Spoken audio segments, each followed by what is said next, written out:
The Jerd Nation Podcast.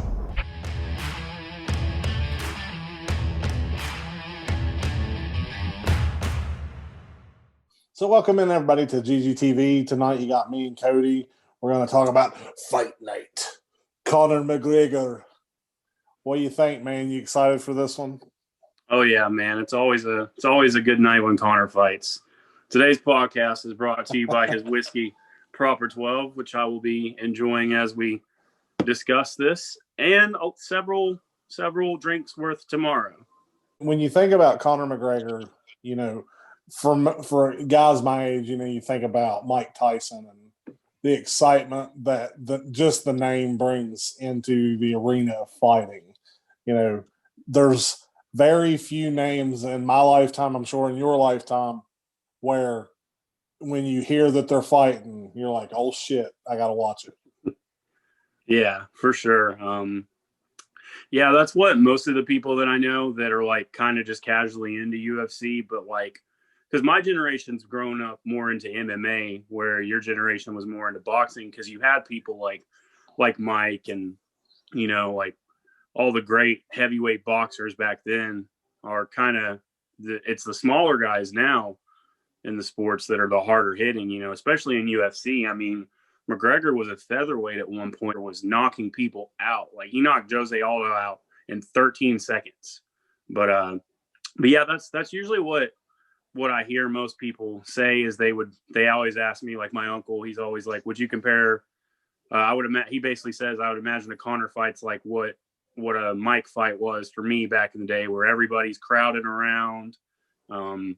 I've gone to B-dubs for all of them but one, or the one that I didn't go was when I was at tech school, but I still watched it. And yeah, dude, if you don't get there early, you don't get a seat. Yeah, Conor fight nights are nuts. I always love Conor fight week because it's just you feel like an energy, you know. My buddy and I have been texting about our predictions and stuff like that, like what we want to have. And Morgan was cracking me up because she said she always knows when Conor's fighting because I start listening to Biggie a lot, like a day or two before. But yeah, man, Conor fight nights, I really don't think there's anything that compares to it. You know, like a game 7 in the finals isn't like it. A Super Bowl's not like it. It really is a spectacle in of its own. Well, we've been waiting on him to step back into the OCTAGON for a couple of years. You know, yeah, of course, we had Conor and Floyd, which was honestly more than I think anybody ever expected it to be. And that in itself is impressive. You know, talk a little bit about Conor and just the way he controls the mob, and you know, what is it about Conor that sucks people in and draws people in? Because you know, in any other sport he'd just be a big asshole and nobody give two shits about him. But what is it about Conor being an MMA fighter that just sucks people in and makes people love him? I think Conor is truly what MMA is all about. And not just MMA, the fight game in general. Because I remember he's always had an aura about him. I'm one of the few people that like picked up as soon as when he was on the prelims, like that poster up there is like from 2015 when it was his interim world title fight. But yeah, I remember he was just this little Irish fucker talking all this shit. And I was like, I kind of like this guy. And so I stuck with him. And then he ended up getting, I think when it went nuts, when like McGregor mania, if you want to call it that, was with the Jose Aldo fight, because he took the trash talk to a new level, and Jose hadn't lost a title or hadn't lost a fight in 10 years.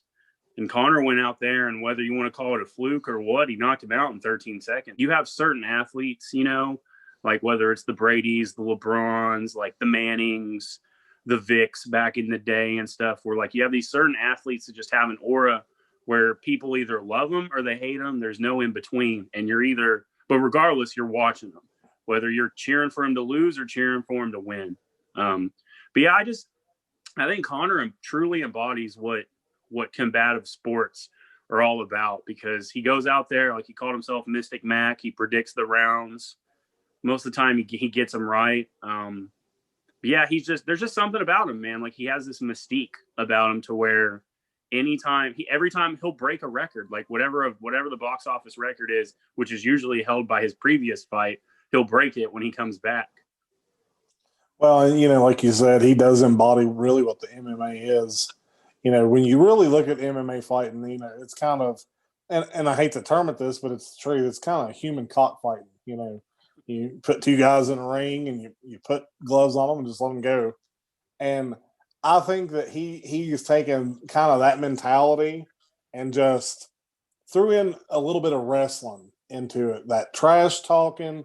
He built a character for himself. Very Ric Flair-esque. Very Ric Flair-esque. And he built that character for himself. And then dude's got the best gift of gab in the game. There ain't nobody in the world that can talk shit like that man.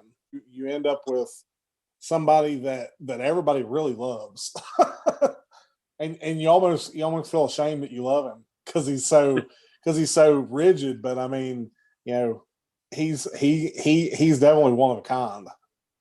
I think a big thing for people that identify with him is he really did come from nothing. He was on welfare whenever he got his first call up to the UFC. And like, it's funny to look back at his first fight when he got knocked out of the night. And he was like, 60 G's, Dana. Like, he thought 60 G's was so much money. And just look at where he's at now. But yeah, he just has this common man, hardworking storyline about himself that it's just kind of hard to ignore, That's what, when Morgan got with me, her first fight of Conor's was actually the Khabib one. So she was like super excited. And then he lost in the fourth round to one of the greatest fighters ever. But she kind of got suckered into it too. She was like, man, like, I really like this guy and I don't know what it is. Like, he's just a little shit talker. And then I think she said the thing she really likes the most is the fact that after all the time and the success that he still stayed true to himself and that he's still with Dee, the girl he was with whenever he was a plumber. Well, and that's the thing too about it. It's so funny that such a shit talker can be such a humble person, because at the end of the day, he really is a humble guy. I mean, he don't forget where he came from. He knows, the story about, him being on welfare and, training and trying to better himself and all of that. Like, I mean, that's definitely something that's a movie-esque story, and you don't find that very often. But he still remembers where he come from, and that says a lot, about just who he is as a human being. Yeah, it's very easy when you make it to the big time on the big scene to forget quickly who you are. And that's the thing. Most people just think he's just just a total dickhead all the time. But I mean, he himself has said that he's confident in preparation and humble in defeat. Like, even when he wins, he's still humble. And you see that a lot of the times where, like in the Conor Cowboy fight, he didn't want to knock Cerrone out because he considered him a legend. And then when he did, he ran out. First thing he did was run over there, give him a kiss on the head, tell him, you're the man, you're a legend, you'll be back. And then went over and hugged Cowboy's grandma, said the same thing, like, your son is an absolute legend, a great guy. And I think people kind of let how he was with the Khabib fight, they kind of let that define who he is. And with the Floyd fight. But my thing with the Khabib fight is he was so busy promoting Proper 12 that he wasn't really himself. And that's why I think if him and Khabib match up again, I think he could beat him. If anybody can beat Khabib, I think Conor, who's not focused on selling his whiskey and all that, I think he could do it. Well, and then you watch Conor, like you saying, after the fights, you got pre-fight Conor, and when it comes to like the press conferences, and then you got post-fight Conor, and it's like that lead up is all lead up. It's lead up, and then the post-fight Conor, it's a completely different guy. I mean, that's people's got to remember that's who he really is. He just he knows how to put on a show. He knows how to get people worked up, and like I said, he knows how to sway the mob, and he's the best at it. He needs to go write for Vince McMahon. I think he could probably write some better wrestling than they got going on right now. Yeah, isn't that the truth? Tell me a little bit about Poirier and where he's coming from in his last fight. So the Dustin that Conor fought in the first fight, they were both kind of up and coming still. That was like 6 years ago. Yeah, but yeah, they were both still up and coming, really hungry, and Dustin, both of them have changed their game so much since then. Dustin, I mean, he knocked out Justin Gaethje, who a lot of people were saying is like it was Khabib and then Justin Gaethje. That was obviously before Khabib fought Gaethje and choked him out in like a round or two. But Dustin's game is so much different now, and so is Conor's. And I really think it'll be a good fight. It'll be better than the first one, I think. But ultimately, I think that there's just a level of maturity with the both of them. Dustin, what I've noticed about Dustin is when they first fought, he was so hostile and like he wanted to fight him at the weigh-ins. He was just so hell-bent because he hated Conor that he wanted to just fight him at any given time, and kind of got in his head. Conor got in his head like he does with most, and ended up knocking him out. And then there's just this side of Conor where you haven't, since the Cowboy fight and stuff, like that's what really bummed me out when I heard that him and Dana were having differences, is that Conor wanted to fight last year. He wanted to keep fighting, and Dana didn't agree with some of the matchups. There were some issues about Conor wanting to fight Diego Sanchez, and Dana thought that Diego was a little bit beneath Conor. But I think ultimately what sums up the differences in the two now versus to when they fought last time is maturity. They both have I believe Dustin's number 2 in the division, in the weight division, and then Conor's 3 or 4. But yeah, that's what I would say would be the difference. Well, and I think that many years in between fights, you really can't look at that fight as a predictor for this fight, because those were two completely different animals than what they are now. I think when it comes to Conor, Conor's going to be Conor, and he's going to do what he always does. And Dustin, I'm not saying that he can't beat Conor, but it's going to be a monumental task, to fight Conor and to go in with the mindset that you can beat him. It's not impossible, but there's some keys for Dustin to even make it a fight. You want to talk about that a little bit? What will it take for Dustin to hang in there, make it a fight, and potentially, beat Conor if that's the way it goes? I think that the big thing that a lot of people say about Conor, and what a lot of us wanted to see last year when he fought Cowboy, is his cardio. A lot of people say that Conor gasses out really fast. He gassed out in the Nate Diaz fights. His cardio wasn't too bad against Khabib. He just ended up tripping, and Khabib caught him in a choke and made him tap out. But then with Cowboy, you didn't have a chance to gauge it because he knocked him out in 40 seconds. So if Dustin, it's a big if, I don't see it happening. If he wants to beat him, he has to push the pace cardio wise. But unfortunately for Dustin, he kind of made the mistake of saying that he wants to go to war with Conor and wants to go out. And Conor said in his interview that he's still predicting he's going to knock him out in 60 seconds. But he said that he wouldn't be mad if it went to a war, and that he would prefer that so that people can see his cardio. I think for Dustin, I think I think Dustin's got to draw the fight out for sure. He has to win by submission, I feel like. I think he's got to stay really patient. And let Conor actually, I want to say let Conor push the fight to a degree, but just stay patient, pick your points. Like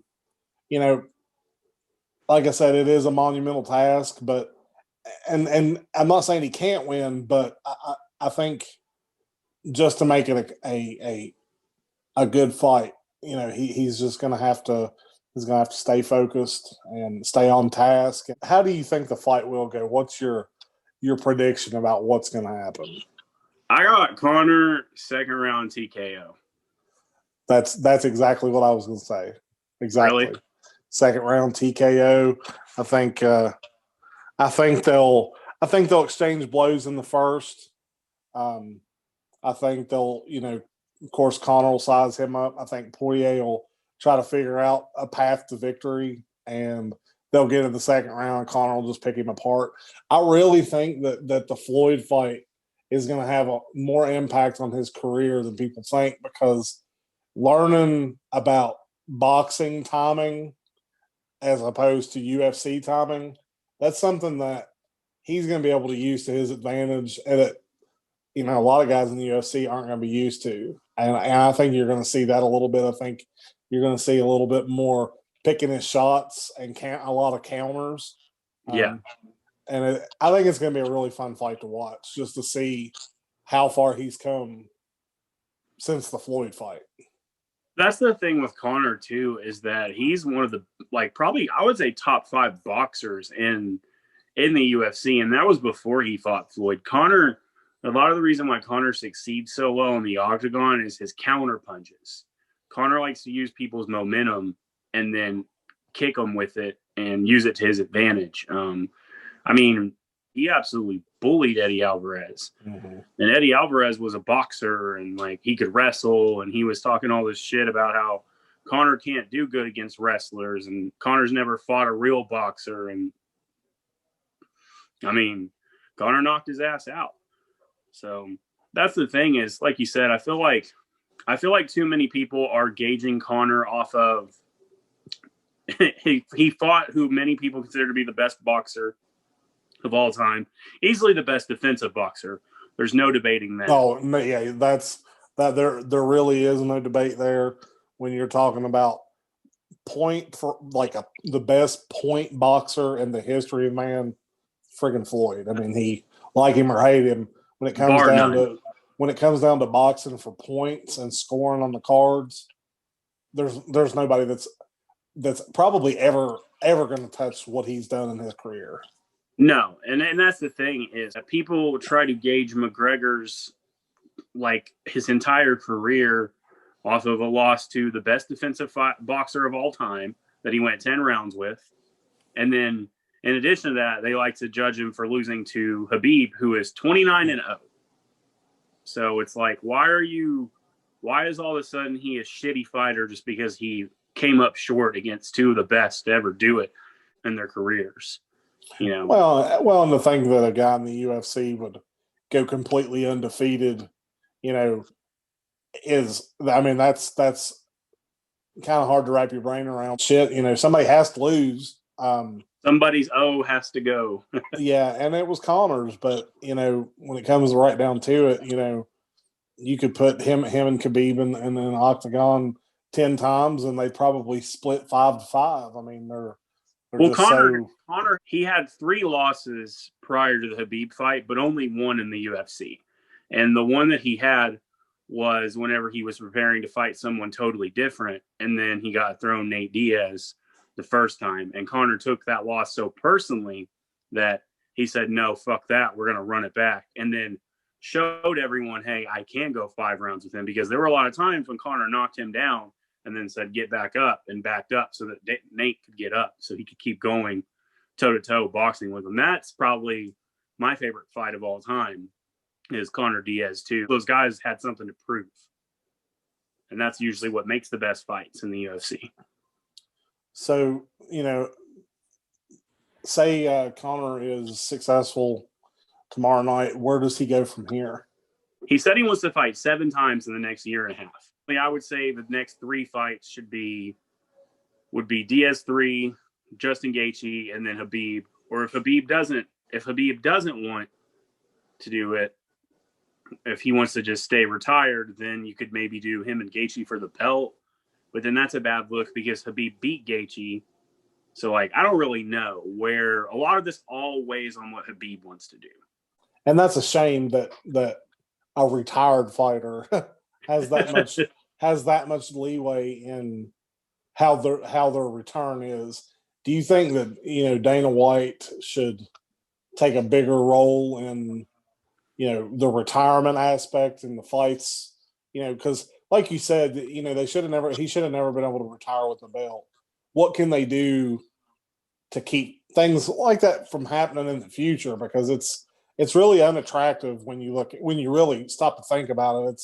It's not attractive as a UFC fan, that you have a retired champion that just I've got the belt and I'm going to retire, and that's that. I mean, for me, I kind of look back to when Conor beat Eddie Alvarez and was the champ, who was the first person in UFC history to hold two belts from two different weight classes at the same time. He got a lot of shit because he wasn't defending his belt, either of them.